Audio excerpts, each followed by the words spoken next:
This is another episode of Love's Diary, and I'm AntiSoSure Love, signing on.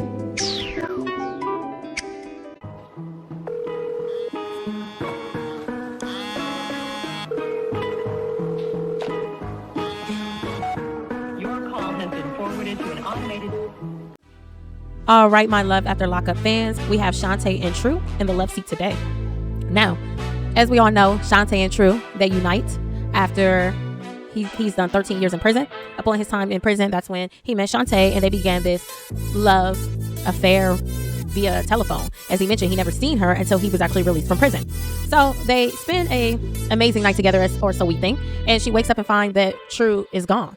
He gets up, he decides to go take a ride with his sister and decides to go shopping and have some, a little outing with his sister. Nothing wrong with that. The only thing is, he doesn't tell Shonta that he's leaving, and when she's trying to reach him, he does not answer his phone whatsoever for her. Of course, his sister sees this, and she's kind of like, what's going on with that? How do you feel about her, and what do you expect out of this relationship from her? And he pretty much says, like, yes, we did have a good night. We had some sex, right? We did have a good night.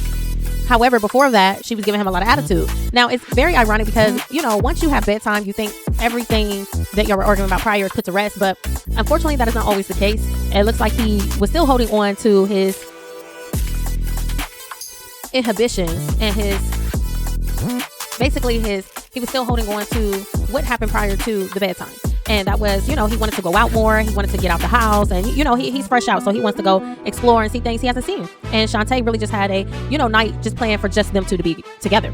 So one thing that is a little bit disturbing is that I understand he is fresh out. And it's kind of like both of them. I won't say neither one is right nor neither one is wrong. I do feel like Shonta has to understand, yes, he wants to get out and do things and, but I think there should be some type of leeway where they can at least be able to meet in the middle because Shonta is a homebody and there's nothing wrong with being a homebody, but why not? Let's find some fun for both of us. I'm a homebody as well. And, there was a time where I had to cut off a lot of friends because all they wanted to do was go to the bars and the clubs every single week. And that wasn't fun for me. And I became the boring one. And so he's like, you're boring, you're boring, you're boring. And she's like, of course she doesn't like hearing that because it's like, you knew this before you were released from prison. What did you expect? Now, what I will say is, yes, I am a homebody, but don't get it twisted. There is fun that homebodies can still do with their partner that doesn't include just sitting in the house. Why not go to a movie? He suggested the casino. I don't think a casino is actually bad. I think that's a really good place. If it's not a bar or a club, if you're not used to getting out and socializing with a whole bunch of people, there's other places you can go. I know in my city, we do have little bowling alleys and different places for strictly adults. And that's something that, is just fun. Something that you can do, that you can try to do with your partner. And y'all won't have to sit around the house, but y'all can actually go out and enjoy each other's time together. Now, honestly, let's be honest. Anybody should want their partner to take them out, okay? Don't hide her. So I understand she's a homebody, but I think she should look at it a little bit differently. Like, you know what? He wants to be out with me. He wants to be seen with me. He wants to go places with me. He doesn't have nothing to hide. Granted, he's fresh out of jail. It's like, how many people did he rack up that he has to hide from anyway? But, let's keep that momentum going. It's just a good thing to do. But I do feel like, maybe a little bit more communication from the both of them would kind of resolve this issue before it even became what it was. So, yes, he went out. He had a good time with his sister. He comes back and he's just like, yeah, we went shopping. And it's a little bit of an argument there because it's like, he's like, oh, I wouldn't have to go shopping if you got the right sizes. And she said, I got the sizes you told me to get. So, I understand it's frustrating, but mind you, he's been in prison 13 years. I do feel like maybe she shouldn't have gotten so much stuff just because it's like, if you're not sure of his size and he's not even sure of his size, don't go dumb crazy. We all know that she lost her job. She's not telling anyone. So it's like she's harboring a lot. And she put everything on the line just for this relationship to work. And it doesn't seem to be going as well as she hopes right now. So with that being said, I do feel like he was definitely wrong to not say anything because any woman would be worried. Whether they think you're cheating or not, any woman would be worried, period. However, I do understand his point of it. He doesn't want to feel like he's on lockdown or has to report to anybody and things of that nature. I do feel like when you're in a relationship, you just got to get over that portion of it. Just like women report to men report to women. But there's a way to do it without feeling like you're reporting. It's called checking in and letting them know you're okay. He could have easily said, hey, I'm with my sister.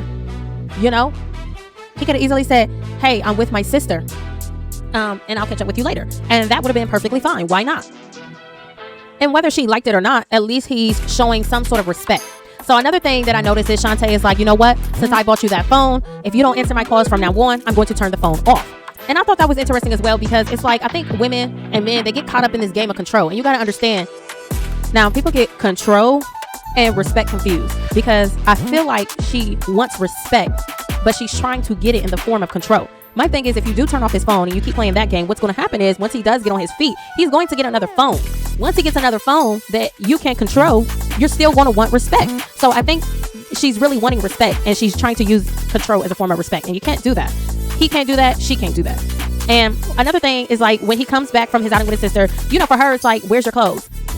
Now she thinks that he's seeing another woman, but in fact he tells her, and he calls his sister to help justify. One thing is, you can definitely see because he's been locked up for so long, I wonder if this is why his mentality is a little childlike, or it's still young. I won't say childlike, but let's say still young. He still has a young mentality because, these are games that young men play. Young people in relationships play. It's like, oh, I went out, but I'm not gonna tell you where. Oh, well, you don't believe me? Let me just tell you, and nobody wants to play them games. If you just called and say, hey, I'm with my sister, I'll talk to you soon, everything would have been nipped in the bud. But because you didn't answer your phone and you came back and you said, oh, I was with my sister, it does look like he's cheating even though he's not. But it's like, why would you want your partner to even think that ever? I don't like those games. So with that being said, he also comes back and she's just like, where's your clothes? And he's like, oh, it's in my sister's car. Now, granted, he did grab items and stuff, but my thing is, why would you not take it back home or take it back to where your fiance is so y'all can take it home together? Why leave it in your sister's car? It's almost like, when a man is all the way in the home, he does things like that. He doesn't have all of his belongings in one place. And, that's what it's giving when True does that. It's just like, why wouldn't you bring all of your belongings and keep it with you? Keep it at the house or keep it at this rental until we get to our house, things of that nature. Why wouldn't you? So I understand her concern for that.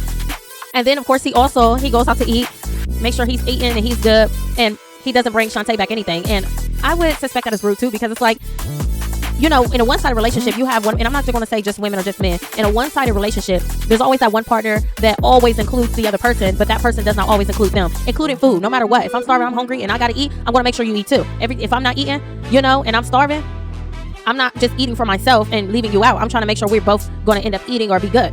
And so that's what I'm kind of getting from this as well. It's kind of like, why did you not at least bring her something back, or at least call her and say, hey, I'm on my way back.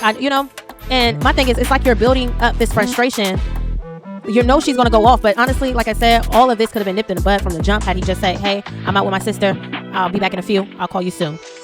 And it's kind of like unnecessary drama, honestly. Very unnecessary drama. Nobody has time for the headache. Nobody has time for the heart problems. Nobody has time for the drama. So I definitely understand that. And then when he comes back, he's just like, oh, you're mad at me? Well, why aren't you saying why you're mad at me? Really, he's expecting her to go off and she doesn't. So that's frustrating him even more. So he starts poking with her, calling her boring, calling her all these names, and not disrespectfully, but just poking at her. And it's almost like, you want me to go off. So it's like, you can tell Shonta, it's just like, I'm trying not to do that. I'm trying to have a better relationship with you. Why would you want to bring out the worst in me? And that's really what it comes down to. Why would you want to bring out the worst in me when I'm trying to bring out the best in you? So yeah, it's a lot. It's a lot. It's definitely a lot. Now they both end up going to see his PO, and he's frustrated because it's like, dang, you won't go in with me. And by now it's like, after everything that has happened, I understand why she doesn't want to go in with him, but it's still frustrating. Okay. It's still frustrating because it's just like, all of the drama, all of this could have been avoided way before we got here. And now I'm in this place where I'm upset and you want me to step outside my comfort zone.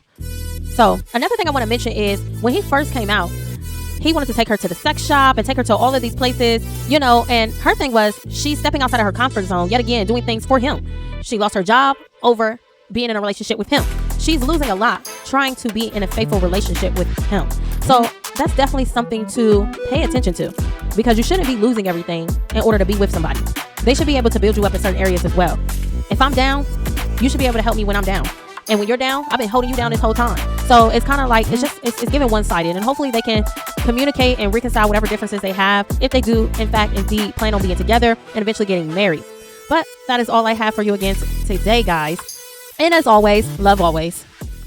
What, you still don't believe? I don't know what to tell you. Also, ain't nothing. Yeah, that's the problem. People don't ever say nothing. But I'm having a hard time, trying to get you to talk as well. Yeah, you ain't saying nothing. You just sitting there on your phone just... Because I'm annoyed. You annoyed? What you annoyed for? And I just asked you, is you annoyed? What's wrong with you? Talk to me.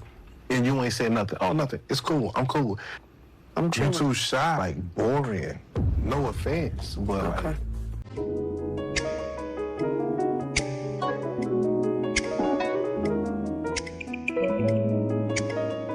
So this is another episode of Love's Diary, and this is AntiSoSure Love, signing off.